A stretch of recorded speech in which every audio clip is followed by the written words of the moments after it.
4 mois.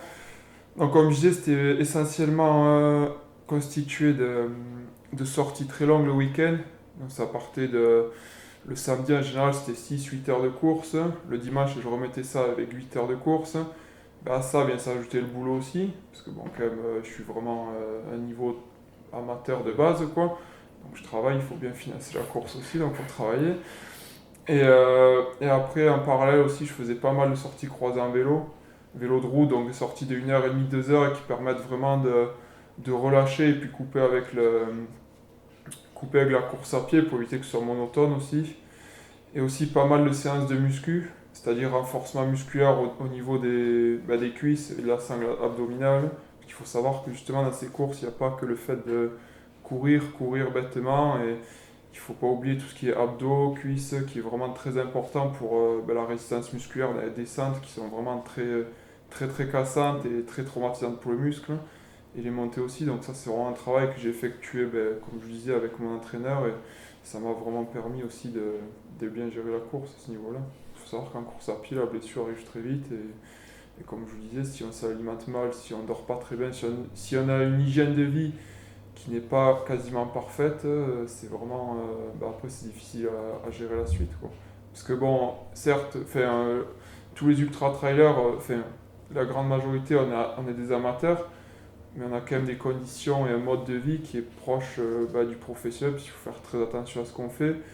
Et puis les heures d'entraînement, quand on a des semaines à 20-25 heures d'entraînement, c'est quand même relativement important. Et puis on n'a pas des horaires forcément aménagés au boulot, donc faut pouvoir tout joindre, c'est pas tout le temps évident. Oui, il faut bien s'adapter. Ouais. Ouais, Ouais. exactement. Oui. Oui, la préparation doit être très importante et il y a eu beaucoup de restrictions, surtout alimentaires, ou Ouais. c'était plus sur la faim. Après, j'étais vraiment suivi par mon entraîneur nutritionniste, donc Pierrick Krupa, qui est situé à Montpellier. Donc il m'a vraiment suivi du début à la fin. Donc j'avais un plan vraiment personnalisé au jour le jour. C'était très carré. Niveau alimentation, j'ai pas vu de pizza depuis 5-6 mois, quoi. Donc c'était vraiment strict. Mais ça m'a permis aussi d'éviter la blessure. Et puis l'alimentation, c'est super important dans ce sport parce que c'est vraiment c'est le carburant, quoi. C'est-à-dire si on a beau s'entraîner 20 heures par semaine, si à côté de ça on mange pas ce qu'il faut, notre corps il suit pas et c'est notre carburant qui est pas bon, quoi. C'est comme une voiture. Si on l'alimente pas bien, elle marche pas. Le corps humain c'est pareil. Ouais. Et justement, par rapport aux pieds, tu as fait une préparation spéciale pour les préparer, parce que Ouais. c'est quand même un peu le. Après, j'étais allé chez le podologue 3 semaines avant la course. Donc lui, mais vraiment, il fait plus un soin au niveau des orteils. Donc c'est, on me les avait bien coupés. Il fait tout ce qu'il fallait au niveau des orteils pour éviter justement que pendant la course, il saute. Et après, moi, en parallèle, un mois avant la course, je passais du Tano. Donc Tano, c'est un produit de chez Aquileine. Donc c'est du tanin pour les pieds en fait. Ça permet de renforcer la paume des pieds. Et à côté de ça, je mettais de la crème NOC pour l'hydrater. Et ça a vraiment permis d'éviter quand même beaucoup d'ampoules, quoi. J'en ai eu vers la fin, mais sur tout le long de la course, j'ai les pieds qui ont quand même été assez résistants. Et aussi, je pense que cette préparation des pieds, c'est aussi mis en avant lorsque l'on fait sa préparation physique. Parce que quand on part faire des sorties de 6, 7 heures, 8 heures, les pieds ils commençaient vraiment à s'habituer. Et pendant la course, du coup, ils étaient forcément un peu mieux habitués. Et j'ai pas trop souffert de ce problème. Et après, petite question aussi qui est peut-être un peu plus compliquée, c'est justement cette course-là, elle est quand même à La Réunion, il y a un voyage, Ouais. il y a une préparation, il y a tout des vestimentaires, des tenues vestimentaires, un Ouais, équipement tout ce qui est et financier, ouais. financement, ça. Après, c'est vrai que j'ai eu l'immense plaisir d'avoir une aide de la mairie de Metz. Donc ça m'a bien aidé et je les remercie encore 1000 fois parce que sans eux, forcément, ça aurait fait un peu plus à dépenser, quoi. Et c'est pas toujours évident quand on est jeune comme ça, mais il y a aussi une grosse participation de mes parents qui m'ont beaucoup aidé et que je remercie énormément aussi. C'est vrai que c'est un sport où pour trouver des sponsors c'est très difficile, il faut vraiment être dans le haut du classement. Pour l'instant j'en suis très loin, j'y pense même pas parce que là avant tout c'est vraiment du plaisir. Peut-être dans quelques années, oui forcément, je vais commencer à penser au chrono. Déjà l'an prochain je vais me réinscrire sur un ultra, je vais déjà commencer au chrono que je peux faire. Mais là actuellement c'est que financièrement c'est la mairie, mes parents et moi ce que j'avais mis de côté spécialement pour faire cette course. Il y a le voyage qui est assez coûteux, mais il y a aussi tout ce qu'il y a autour qu'on n'imagine pas. C'est-à-dire tout ce qui est, comme je disais, les crèmes pour les pieds, le podologue, tout ça c'est quand même c'est des petits frais qui au final accumulés c'est quand même assez important. Et puis il y a aussi l'équipement, parce qu'il faut un équipement quand même de bonne qualité, parce que sur 165 km faut de la qualité, il faut un bon sac, faut tout ce qui est alimentaire aussi, les barres, tout ça, faut les acheter. C'est un tout qui fait que c'est quand même assez coûteux. Il faut les tenues de rechange, Ouais, voilà. exactement, ouais, Les ouais. chaussures, tu es parti avec une paire, deux paires, prévoyant au cas où. J'ai été trop prévoyant, je suis parti avec 4 paires.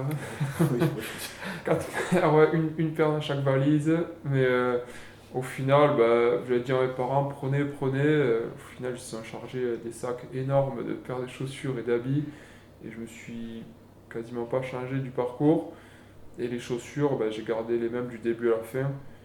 Parce que sur le parcours, elles me convenaient, j'avais trouvé une certaine stabilité. donc après, quand même, pour participer à ça, tu as eu un déclic au départ. Donc comment est-ce qu'on vient à l'ultra trail? Déjà, tout d'abord, j'ai commencé la course à pied. Tout a commencé, j'ai commencé à faire du vélo. Après, ensuite, j'ai participé à un vétathlon, donc c'est vélo course à pied. Je suis bon, tu vas courir, tu vas essayer, quoi. J'ai jamais mis de paire de chaussures au pied. Je suis bon, on va essayer de courir, quoi. C'est vraiment, c'est de la découverte, quoi. Et bon, j'ai couru, j'ai subi pendant 10 km, parce que je n'étais pas du tout entraîné. J'ai fait quelques courses avec un ami qui s'en souviendra. J'étais vraiment souvent dans le dur quand je faisais des courses à Ballaruc-les-Bains sur un 10 bornes. J'étais très souvent dans le dur sur 10 bornes parce que je partais très vite. Et au bout de 5 km, j'étais explosé complet. Et après, au fil des années, j'ai commencé un peu à y prendre goût, à voir que le chrono s'améliore, que les entraînements commencent à payer, qu'il commence à y avoir un bien-être aussi. C'est un peu une drogue, quoi. C'est-à-dire qu'au début, on commence pour découvrir, et au fil du temps, on dit bon, mais voilà, sur 10 bornes, j'ai fait tel chrono, sur le prochain, je vais essayer de m'améliorer. Donc, forcément, pour s'améliorer, il faut davantage s'entraîner. Donc, c'est des choses qui rentrent vraiment dans ce mode de vie.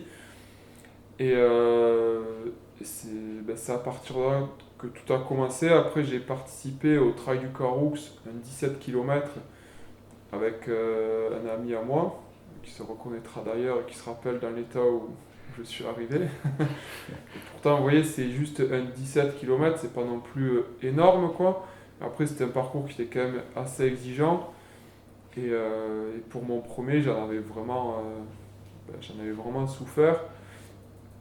Et à partir de là, je me suis dit, bon, voilà, si tu veux te lancer dans le trail, il va falloir s'entraîner, il va falloir se mettre ses moyens de son côté. Et à partir de ça, j'ai continué à courir. Plus après, l'erreur entre guillemets que j'ai fait, c'est que je divisais ma saison en deux, c'est-à-dire du mois de septembre au mois de mars, je faisais vraiment que du court sur la route, 5-10 km à fond. Et après, je me lançais en ultra trail pour le mois d'août ou septembre. Donc c'était vraiment un peu contradictoire parce que je faisais du court, du très court, et après le reste de l'année, je faisais du très long. Donc au final, j'étais un peu moyen aux deux et ça peut pas trop coller. Ça, je m'en suis aperçu depuis un an. Et c'est pour ça que je vais vraiment me mettre que sur du long et m'entraîner que spécifiquement sur du long. Et pour répondre à votre question, l'ultra trail c'est venu au fil des années, c'est-à-dire, comme je disais, le trail du Caroux 17 km. Après, je suis ah ouais, chouette, putain, le trail c'est joli, on voit des beaux paysages, c'est sympa. Du coup, je suis passé sur un 38 km au Montégoal. Donc je me suis dit, ah ouais, c'est cool, 38 km au Montégoal, c'est sympa. Après, je me suis dit, bon, pourquoi pas se fixer l'objectif de la 6000D. C'est une course de 65 km à la Plagne. Donc là, déjà, c'est un profil qui est beaucoup plus montagneux, où on commence vraiment à attaquer un peu le vrai du trail, quoi. Et j'ai fait cette course de 65 km. Là, j'ai vraiment été content de la finir. Et on commence à sentir que quand même au bout de 9h30 d'effort, c'est pas rien qu'on bascule sur un autre type d'effort que du 17 bornes ou du 25 bornes, quoi. Et après ces 65 km, j'ai fait une course de 80 km. Donc au fur et à mesure, je suis monté dans les kilomètres, quoi. Parce qu'il faut pas se précipiter d'un coup, quoi. Faut rester toujours à l'écoute de son corps et pas faire trop d'un coup, sinon après, le corps, c'est pas non plus, on n'est pas des surhumains, quoi. Tu te blesses et ça, faut l'éviter, quoi. Et après la 6000D, j'ai participé à la TDS, donc ça, sur les traces du duc de Savoie. C'est une course autour du Mont Blanc, donc j'étais parti de Courmayeur en Italie et j'étais arrivé à Chamonix en France, donc c'est une très célèbre course qui fait 120 km et 7500 de dénivelé positif. Donc là, ça a vraiment été ma première très longue course, quoi. J'avais mis 28 heures et j'avais réussi vraiment du très très beau temps. Et quand j'avais vu ces paysages, je me suis dit, enfin, c'est ça qu'il faut que tu fasses, quoi. C'est de l'ultra trail, quoi. Parce que sur 120 km, tu voyages vraiment, tu vois tous les chemins de rando autour du Mont Blanc. Tu vois des choses que même sur des semaines de vacances en tant que randonneur, tu verras pas forcément. Et c'est vraiment, enfin, c'est le fait de voir ces paysages exceptionnels qui font que ça te pousse à vouloir faire plus et puis te défier toi-même, quoi. Donc toi, l'année d'après, c'est-à-dire l'année dernière, j'ai fait l'ultra dry du Pic Saint-Loup, donc 120 km et 5400 dénivelés. Donc là, j'ai mis 22 heures, donc j'ai mis 6 heures de moins que le Mont Blanc, donc là, j'étais vraiment content de mon résultat. Bon, après, c'était quand même moins dur, il y a moins de dénivelé. Mais là, pareil, j'ai appris à mieux me gérer au fil du temps, quoi. Et c'est vraiment un dépassement de soi-même et c'est vraiment ça que je recherche, toujours dire où se trouve la limite du corps, quoi, jusqu'où on peut aller. Donc je me suis dit, après 120 km, tu vas partir sur un 165, quoi. Et je me suis dit, faire un 165, autant faire la diagonale des fous, quoi, vraiment. J'allais dire, voilà, pourquoi la diagonale des fous? Parce qu'il y en a quand Ouais, même pas mal où il y a quand même des oui, il y a longues beaucoup de, distances, ouais, des 160, longues tout ça. distances. Ouais. Pourquoi la diagonale des fous? Parce que justement, je m'étais dit, c'est le rêve de tout le monde et je me suis dit, t'es jeune et il faut. J'avais vraiment envie de me lancer sur cette course et relever vraiment ce défi, quoi. Faire un 165 km, je voulais vraiment relever le défi jusqu'au bout et voir si j'étais capable ou pas de finir une telle course. Et après, comme je vous disais, c'est vraiment le dépassement de soi-même. On apprend vraiment à se connaître sur ces courses, savoir jusqu'où le corps il peut aller, jusqu'où le mental il peut tenir. Et c'est pour faire grossièrement, quand tu es vraiment dans la merde, faut se dire, voilà, maintenant il faut trouver des solutions pour se démerder et finir cette course et prendre du plaisir. Parce que bon, là, je dis qu'on est dans la merde, tout ça, avant tout, c'est du plaisir, quoi. C'est-à-dire qu'on a des moments où, bon, forcément, hein, on n'est pas bien, on est bien, on n'est pas bien. Mais en règle générale, c'est vraiment une sacrée bonne expérience et c'est ce qui nous fait revenir. Sinon, forcément, si on ne prenait pas du plaisir, on n'y retournerait pas. Et c'est pour ça que pour 2018, je vais peut-être me lancer sur le Swiss Peak Trail en Suisse. Donc ça, c'est 360 km et 24 000 mètres de dénivelé positif. Ça, c'est une sacrée grosse course. Donc après, je sais pas vraiment si j'aurai disponibilité pour faire cette course. Sinon, je basculerai sur les 5000 Sud de France. Donc c'est une course de 165 km, pareil, et 8000 mètres de dénivelé qui part de Font-Romeu et on arrive jusqu'à Argelès. Donc c'est une course dans le secteur et là je pense que je partirai plutôt dans un esprit de faire un petit chrono, de voir si je suis capable d'envoyer un peu plus et voir comment ça se passe parce qu'au fil du temps, au début on est débutant, au fil et à mesure du temps on s'améliore et dans l'ultra trail c'est vraiment c'est au fil des années qu'on apprend de ses erreurs et qu'on performe, quoi. Oui, c'est l'expérience au fur et à mesure qui fait qu'on Ouais. évolue et qu'on se connaît aussi peut-être mieux. Ouais, voilà, Toutes ces exactement. expériences vont te Ouais. servir pour les futurs. Voilà, Parce qu'apparemment, il y a quand même du futur. ouais, oui, voilà, pour l'instant. Faut toujours se projeter, en fait, c'est ça qui nous fait vivre. C'est quand j'ai fini à Diagonale les Fous, 2 jours après, j'étais sur internet à regarder le calendrier 2018 des Ultras pour me dire, voilà, l'an prochain, qu'est-ce que tu fais, sur quoi tu vas repartir comme objectif. C'est hyper important parce que s'entraîner intensivement pour vraiment pour pas avoir d'objectif, ben, c'est difficile, quoi. Que là, tu te dis, bon, ben voilà, au mois de mai, je cale une course de 100 km. Au mois d'octobre, je me refais un 165. Au moins, tu as ton année qui est plus ou moins planifiée. Et après, ben, ça déroule, quoi, les entraînements. Après, c'est pas toujours facile, mais je pense que dans ce sport, il faut vraiment avoir des objectifs et toujours rester humble et modeste pour garder les pieds sur terre et se dire, bon, ben voilà, je fais ça, mais à côté de ça, il faut quand même avoir une vie sociale, parce que c'est quand même très important. T'es jeune, il faut profiter. Donc moi, je vois, ben, je m'entraîne, à côté de ça, je profite, j'ai mes potes, je fais des soirées. Après, c'est sûr que une semaine avant la course, je vais pas faire une grosse soirée, mettre là, voilà. Mais bon, c'est quand même super important, faut pas oublier ce côté-là, parce qu'avant tout, ben, je suis amateur, c'est pas du tout au niveau professionnel. Après, les professionnels, c'est sûr qu'ils ont une vie beaucoup plus carrée, une hygiène de vie encore plus carrée que celle-ci. Mais même s'ils n'en vivent pas, parce qu'il faut quand même savoir que le vainqueur à Diagonale des Fous, il remporte juste un chèque de 1000 euros. Donc c'est complètement dérisoire, quoi. Enfin, après 2 ans d'entraînement spécifiquement pour ça, 1000 euros, bon, c'est à peine, c'est même pas un salaire, quoi. Donc forcément, c'est vraiment pour le plaisir, quoi, qu'on fait ça. Et c'est ce qui rend ce sport vraiment unique, parce que ça demande beaucoup de contraintes. Et à côté de ça, ben, c'est pas payé, donc c'est juste pour le plaisir et pour la passion qu'on fait ce sport. On le voit, on le ressent, parce qu'il y a eu des reportages à la télé. Bon, moi je fais des petites courses, mais c'est à peu près les mêmes ambiances.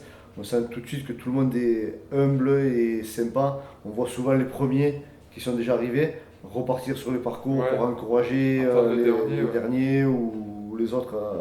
Ben, C'est ça aussi, c'est quand même très très passionnant dans ce sport. ouais, ben, c'est ce qui s'est passé là à la Diagonale des Fous, c'est-à-dire que le premier, donc Benoît Girondel, il est allé attendre le dernier, il a passé la ligne d'arrivée avec lui, quoi. Et ça, c'est pas dans tous les sports que l'on voit ça. Que là, sur de l'ultra, il y a beaucoup de gens qui partent, c'est plus une aventure qu'une compétition, quoi. Enfin, après, la seule compétition qu'il y a, c'est une compétition contre nous-mêmes, et ça, ben, c'est nous seuls qu'on est maîtres de ce qu'on fait, quoi. Le but c'est de finir. Voilà, le but c'est de finir. Enfin, le but actuel c'est de finir. Peut-être que, comme je vous disais, l'an prochain, le but sera de finir, mais d'essayer de faire un petit chrono, quoi. Et après, au fur et à mesure des années, finir, continuer à prendre du plaisir, mais commencer à regarder la montre et se dire, bon ben voilà, si on peut essayer de gratter des places ou faire des petits classements, et si on se sent capable surtout, ben pourquoi pas, quoi. Ouais. Ça fait toujours plaisir de finir une course et dire, ben là voilà, j'ai gagné 50, 100 places, 200 places par rapport à l'an dernier. Et là, on voit que les entraînements forcément hypés et ça, c'est super important, quoi. Ouais, ouais.